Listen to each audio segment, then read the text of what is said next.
Umalis nga kami dyan ni Papa Jobin kasama namin yung mga bata. O, panis, o diba, kala mo model ng patis. At for the commute nga lang tayo for today's video mga be. Pupunta nga pala kami dyan kay Papa kasi nga i-celebrate namin yung kanyang birthday. At dahil nga medyo mahaba-haba ang biyahe natin at nakatulog na ang baby ko. Dito na nga kami sa may SM Purview. Sabi ko nga kasi dito na lang kami magkita-kita. At dahil dito rin naman balak namin kumain, so dito na lang namin sila inantay para hindi na masyado hassle. At naghahanap-hanap na nga rin ako ng mga kainan namin dyan para hindi na masyado maraming lakad na gagawin dahil nakakapagod na rin ang biyahe. At kakaikot-ikot nga namin, may nakita tong dalawang anak ko na electric bike. At ayun nga, gusto nga daw nila i-try, so hinanap-hanap pa namin ito, be. At nakarating nga kami dito sa my ground floor. For the hintay-hintay nga lang tayo dahil isa nga lang yung electric bike na may available sila. So ayun nga, nag-antay lang tayo ng mga 30 minutes. At dahil may available lang nga, at ayun, nakakuha na nga kami ng dalawang electric bike. Dalawa nga lang ay narkila nga namin dito ni Papa Jobin. Dahil pwede naman kami kasi magsama sa isang bike, o diba?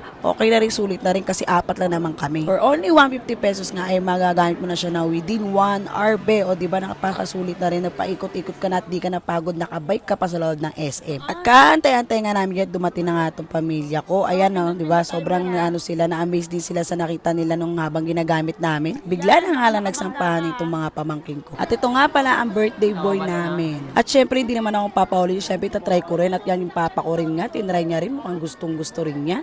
Inangkas ko nga itong pinakamabait kong pamangkin kesa naman magwala-wala dito yan sa SM. Naku, napakagrabe naman yan. Naghahanap na nga ako dito ng mga kakainan namin. Nakita ko nga itong Mai Tai. Ito yung parang napakasarap ng pagkain. Naisip nga namin na baka hindi nila makain. So nagpunta na nga lang kami dito kay Kuya Jay. At dito na nga lang kami talaga nabagsak. Ang balak pa naman namin dito ay kumain kami sa hindi pa namin nakainan. Pero dito pa rin kami napunta dahil nga nagkakatamaran na nga kumain kung saan-saan. Pero sa totoo lang naman talaga yung kapatid ko lang talaga may gusto dito.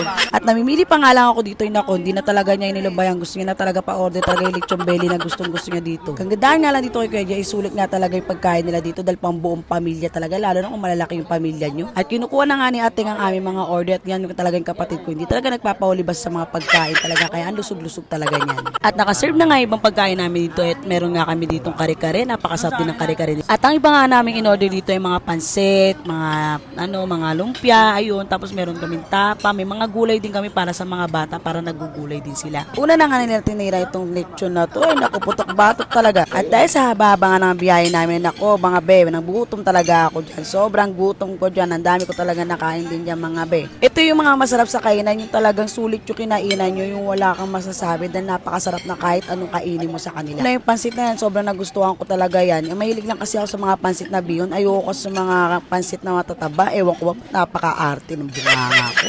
Alam nyo, kahit masyadong malayo o nakakapagod yung biyahe na to, pero pag nakita mo magkakasama kayong kumakain ng pamilya mo, sobrang nakaka-worth it talaga. Sobrang ang sarap sa pakiramdam na makikita mo magkasama-sama kayo ng pamilya mo. At pinagandaan nga namin to ng aking kapatid na sabi nga na pag-usapan nga namin na kami na lang maglilibre kay Papa para hindi naman gumasos na. Kasi dati lagi siyang gumagastos sa akin pagkakain kami sa labas ng birthday niya, siya laging gumagastos. And syempre maraming salamat din dyan kay Papa Jobin. Si Papa Jobin din yung nagbigay din sa kanya talaga ng gift na yan. Kaya si Papa Jobin bumawi na lang talaga sa pagkain, pati ata buto gusto na ata iuwi. May na-order nga kami dito na fried pakbet. So first time ko lang dito, to try natin to mga be. At may na-order nga rin ako dito isa ladang talong, so try din natin to. At dahil nga nagustuhan ko, nako be, basta ensalada, ang sarap kong kumain niya. At dahil nga sa sobrang sarap, ayun nga be, napadalawa nga pa tayong kanin. Nagustuhan ko nga yung ensalada, ay nako be, ako na ata nakaubos at di ko na sila nabigyan. Iba talaga pag pagkain Pinoy talaga, sobrang the best. At patapos nga ako dyan, at ito na nga, magla-last bite na nga tayo mga be. At dahil nga nasa Filipino cuisine tayo, syempre hindi natin mapalagpas ang halo-halo.